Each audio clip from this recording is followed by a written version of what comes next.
Hey everyone, and welcome to this explainer of the Raizal Development Center video. Today, we're diving deep into the video's exploration of Colombia's groundbreaking new Ethno-Education Decree. We're talking about a massive, frankly overdue shift in Colombia's educational system.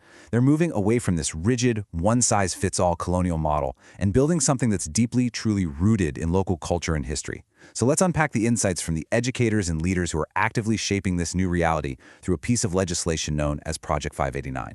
Right off the bat, Dr. Silvia Montano asks a really profound question that perfectly sets the stakes for our entire decolonial journey today.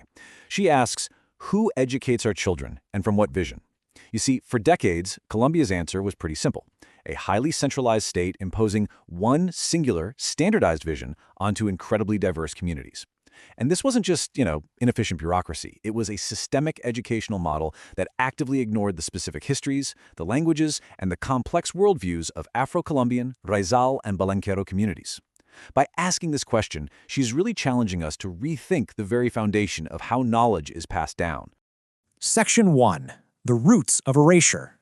Anthropologist David Augusto Lopez hits the nail on the head when he defines the core issue here as cognitive racism. Essentially, traditional curricula completely scrub the history of the African diaspora. I mean, imagine sitting in a classroom for years and never hearing a single word about monumental global events like the Haitian Revolution, or having the entire continent of Africa reduced to just a tiny footnote in a history textbook. Panelist Aristides Pino Mosquera called this the banking model of education. The state basically acted as a depositor, just dropping generic, sanitized information into students, entirely severing the vital link between a community's actual heritage and its classroom. They literally erased the ancestors from the chalkboard. Section 2. A decades-long struggle. Now, this kind of civil resistance definitely didn't happen overnight, and the government for sure didn't just hand it over. As educator Marino Quiñones points out, it was a brutal, decades-long battle for recognition.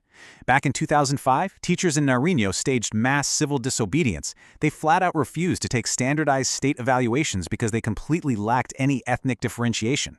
Fast forward to 2015, and the struggle escalated into a 20-day peaceful takeover of the San Francisco Church in Bogotá. That relentless, grassroots pressure is what forced a landmark constitutional court ruling in 2016, ruling C-666, which officially declared the old generic teaching decrees inapplicable to ethnic communities. All of that paved the rocky road for the 2023 presentation of the new Ethno-Education Bill to Congress. Section 3. Defining ethno-education. So, what exactly does this look like? Well, ethno-education radically shifts power away from the central state and puts it directly back into the hands of the community. It turns teaching into a vital tool for preserving collective identity. And the experts on the panel make it very clear this isn't just about sprinkling a few fun cultural facts into a mass-produced textbook. It's a total, ground-up pedagogical shift. David Lopez even notes that this statute functions as a form of historical Afro-reparation.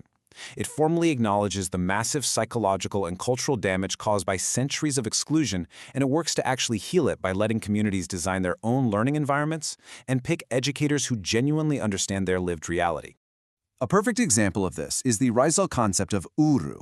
This principle embeds the deep desire for autonomy right into the educational framework. We aren't talking about a legal document written in rigid bureaucratic Spanish anymore. This is legislation that literally speaks the language and philosophy of the people it serves. Uru represents freedom, self-determination, and re-existence. By placing local concepts like this directly into national legislation, the decree is saying, hey, your local worldviews are the absolute foundation for how our schools should operate every single day.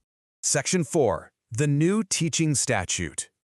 Okay, let's compare the old way with the new way. Under the old system, Decree 1278, a teacher got hired based on a standardized written test. And sure, that test measured generic knowledge, but it completely ignored cultural competency. The new paradigm totally flips this by introducing the concept of the eval, which is a formal cultural endorsement given by the community itself. Because think about it, a multiple-choice test can't measure a teacher's true vocation, or how well they know the local territory, or their respect for local customs. But the community? They absolutely can. Now the community actually has a direct, legally backed say in making sure the person at the front of the classroom belongs there. The new statute also cuts right through the old bureaucratic red tape, simplifying career progression into 3 really practical grades.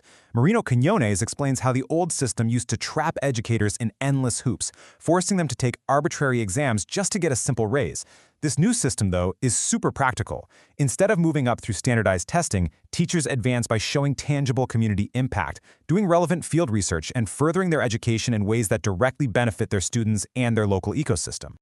Section 5. The Power of Sabedores. Now, this is honestly one of the most revolutionary parts of the entire law. The new mandate requires 2 sabedores per institution, one specifically for safeguarding culture and one for conflict resolution. You see, a sabedor might not read or write in a traditional Western academic sense, but they possess profound, irreplaceable ancestral wisdom passed down through generations. They are the master practitioners of traditional medicine, local ecology, and keeping community harmony. By officially putting these traditional elders and healers on the government payroll, this law is fiercely validating indigenous and Afro-descendant knowledge systems, putting them on the exact same level as a master's degree or a doctorate. Section 6. Reclaiming the Maritoria. Get this, it's a staggering geographic irony, but exactly 45% of Colombia's territory is actually maritime space. Almost half. Yet, historically, traditional education has completely turned its back on the sea and the vibrant island communities that rely on it. Dr. Silvia Montaño points out that a national curriculum designed up in the cold, inland mountains of Bogotá is pretty much useless for a student growing up in the Caribbean archipelago. For generations, these kids have been force-fed a continental vision of the country, ignoring their own backyard, their immediate maritime borders with places like Jamaica and Haiti, and the incredible maritime skills their ancestors perfected. And that geographic reality is exactly why the concept of the Maritorio is the heartbeat of new initiatives, like the proposed Raizal University. The Maritorio isn't just a generic body of saltwater, you know? It's ancestral boat building, local marine ecology, and a highly specific worldview shaped by the rhythms of the ocean. This new Ethno-Education Decree empowers communities like the Raizal people to build schools that teach from the Maritorio instead of teaching over it or just pretending it's not there.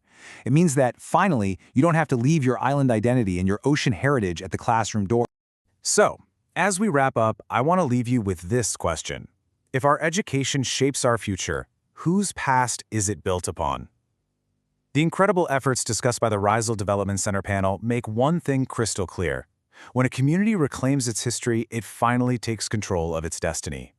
This Ethno-Education Decree is so much more than just a bureaucratic tweak. It's a profound act of cultural survival and re-existence. Thank you so much for joining me for this explainer. Keep questioning the narratives around you, keep learning, and I'll see you next time.